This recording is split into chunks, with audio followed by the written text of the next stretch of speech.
Hey, I'm my buddy here and Felina. We're here for our first Birrik hunting episode 4 interviews with someone about their yarn. And today we have our first lad on is Uncle Dale Huddleston. Welcome, Uncle. Welcome, thank you.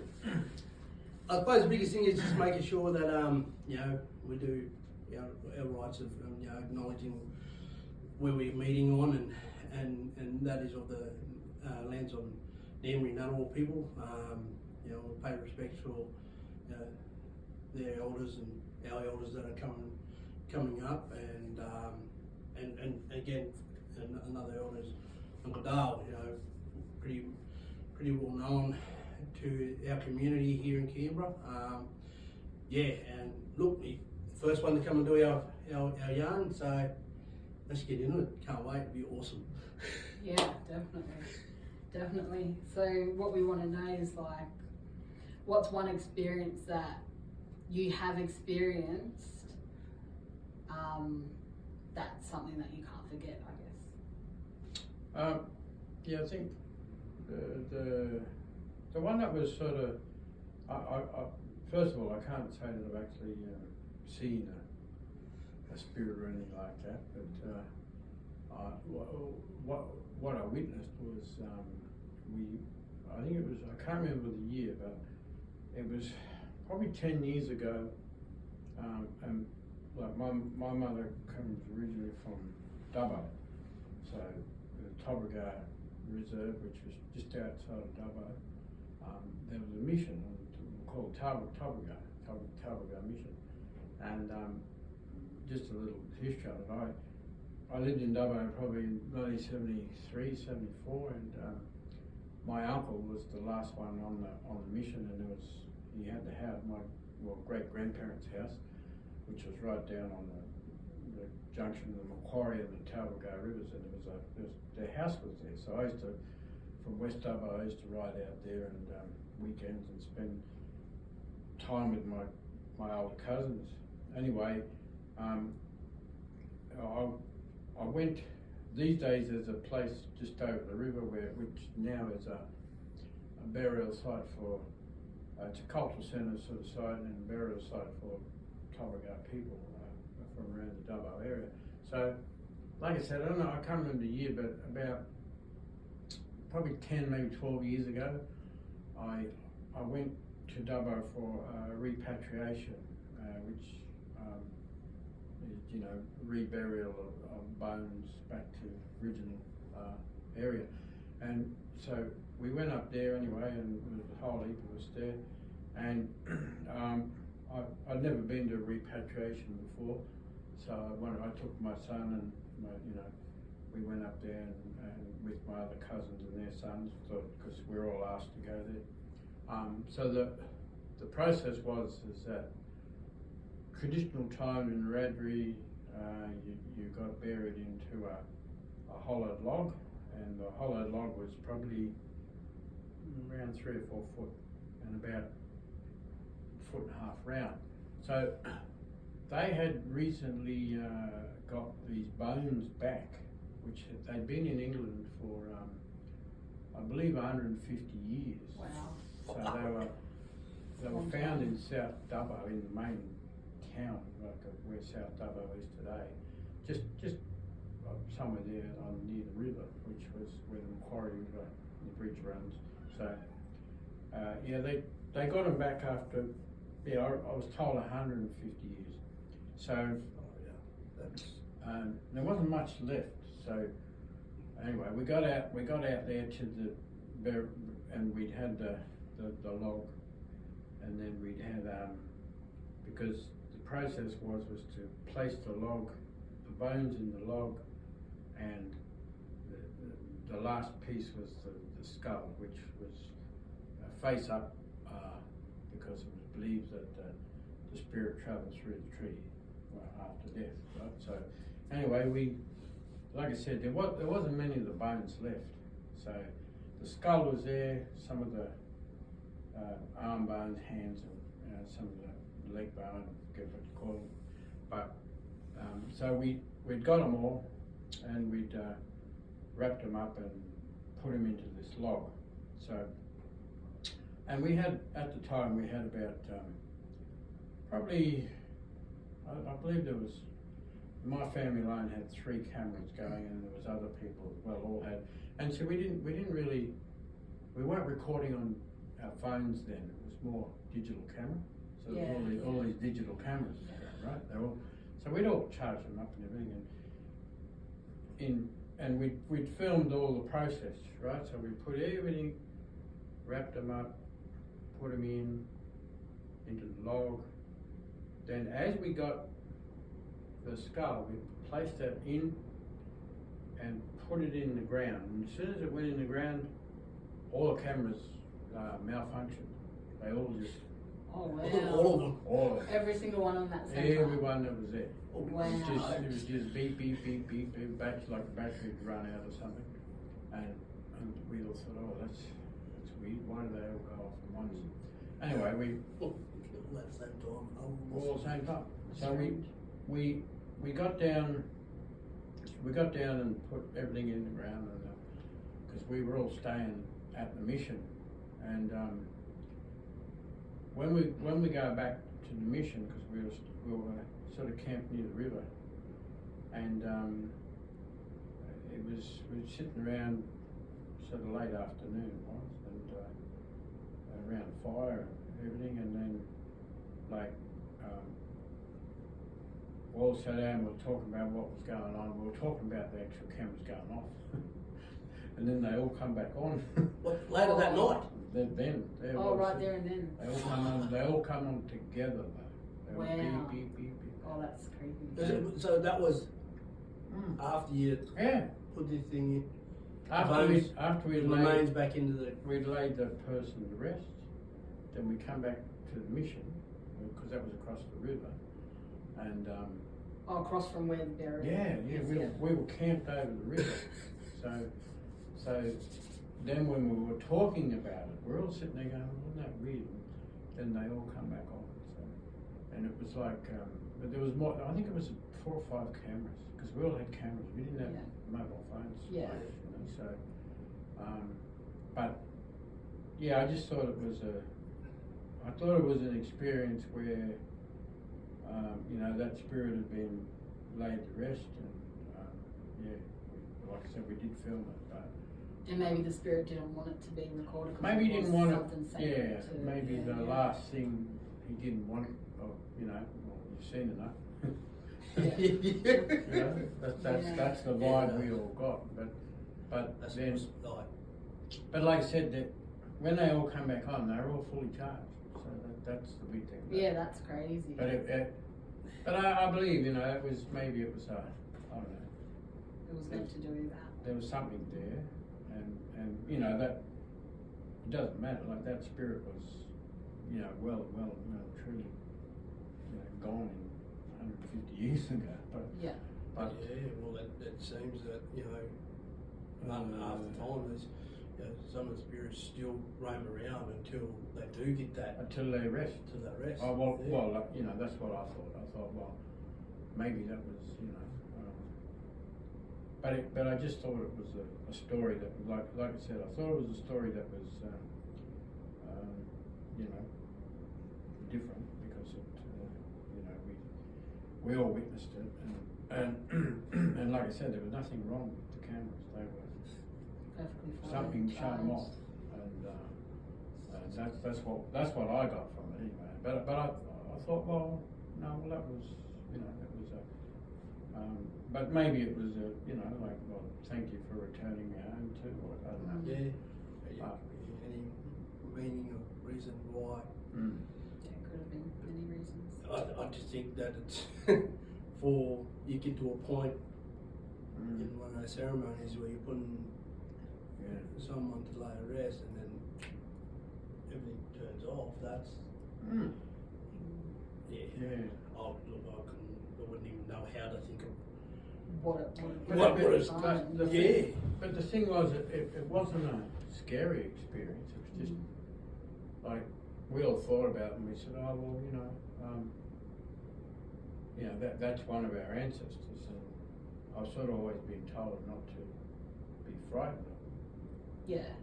I've always been told not to be scared of your, what you say, countrymen. You know, I'm not scared of your countrymen. You know,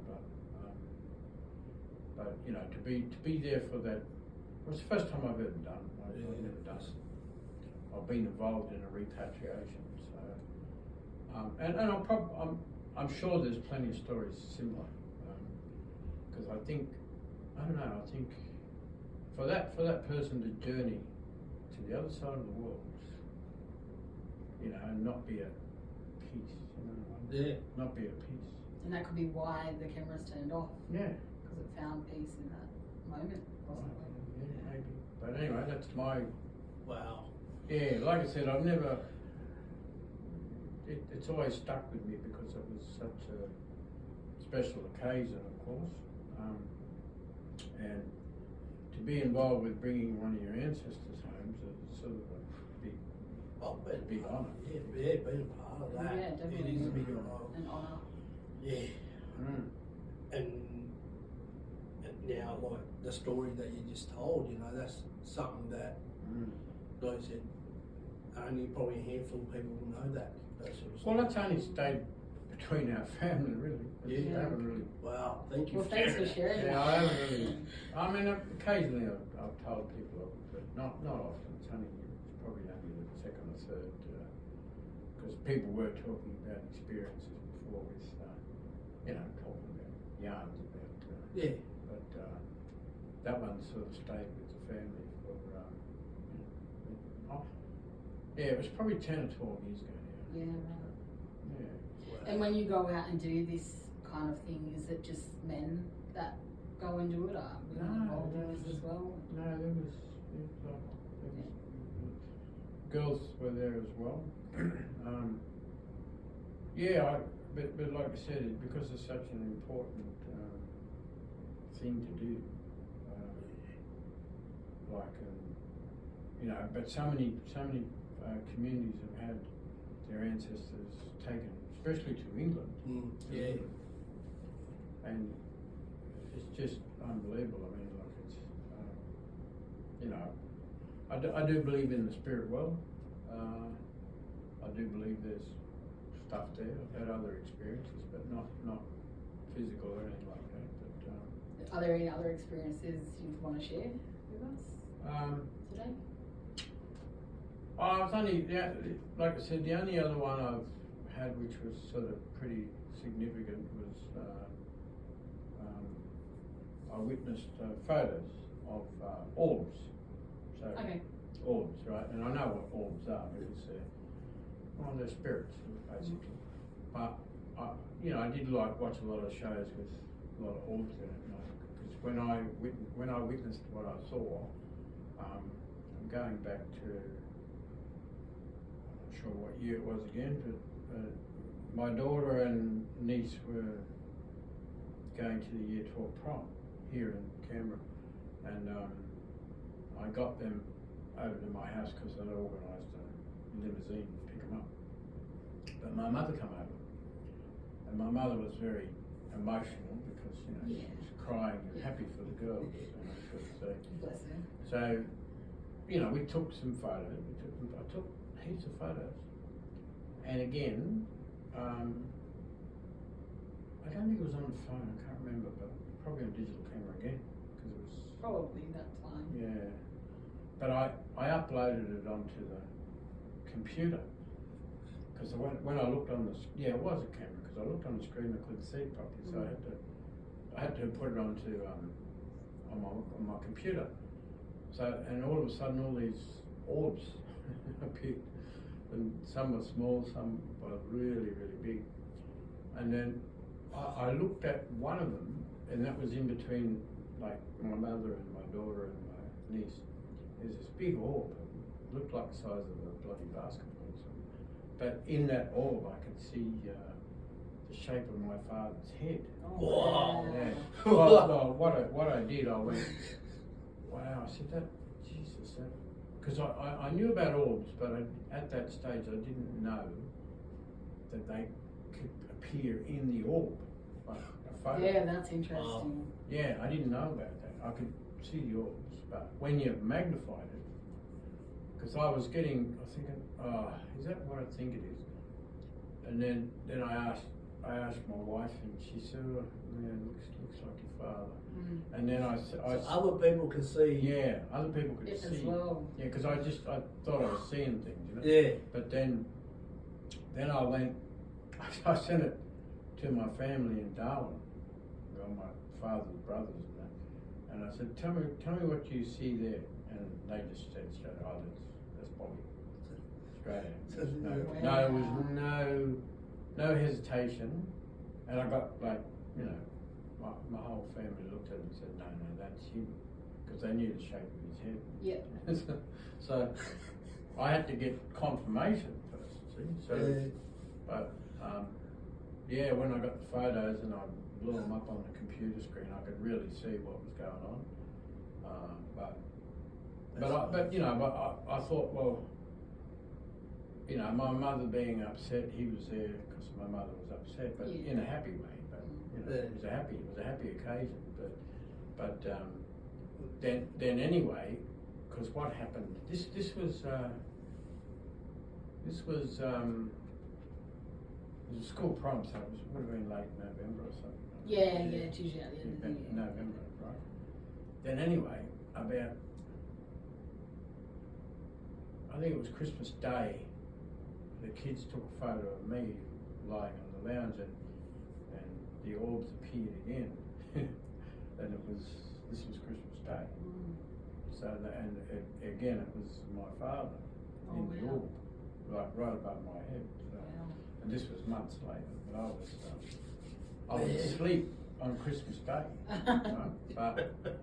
But yeah, like I said, I've never had any physical appearances, but that's the same sort of thing, because it's You're still seeing it. the orb is there, but you don't see it until you see the photograph. Yeah. Right. So, but then because I was watching a lot of, I don't know, it was funny because I was watching a lot of documentaries on these orbs, and so, you know, hundreds of counts of orbs and what they're supposed to be, what spirits are supposed to be spirits. So, but yeah, I didn't know that they could appear in it. So, but that was well, that was. So you're, because you're saying that you're seeing these orbs. Sorry, I didn't mean to cut you off. Yeah. Seeing these orbs, and because you'll know if it was a bit of a dust particle or something. Yeah. You'll know. You'd know the difference, difference, right? Yeah, Wow. absolutely. But like I say, sometimes you see them on the cameras and it appears as dust particles, but it's actually orbs, like on videos. But this, like I said, this was so different, and it was the actual image of like his face was in it. That's how clear it was. Wow. And you can see like distinctive features. Oh, it's like an outline of the face. It's like I knew the shape of his head, I knew the shape of his face, and like I said, I sent it straight to my dad's youngest brother, and he undoubtedly said, no, that's him.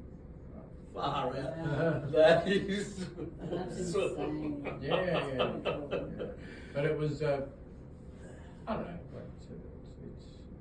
like I said, it was a happy occasion the first time. Yeah. Don't know what was happening the second time. Did you ever just leave? Probably try to wake you up. No sleeping. No, well that's yeah.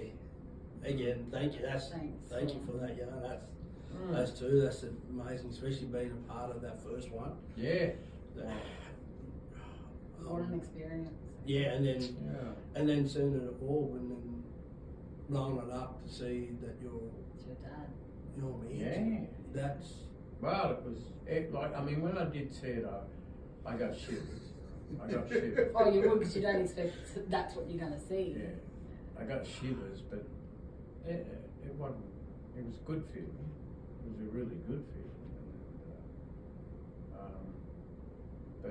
But like I said, they can appear in. I believe in that stuff, and they can appear in other forms. I Yeah. suppose. Yeah. Far out, that's amazing. Mm. But again, and I think for us, we do understand that because I think we were all brought up with that. And again, light turning off. Sensors, look, lights. Yeah, that's. I think we. It's probably heaps of stories like that. Yeah. I mean, Yeah. it's probably.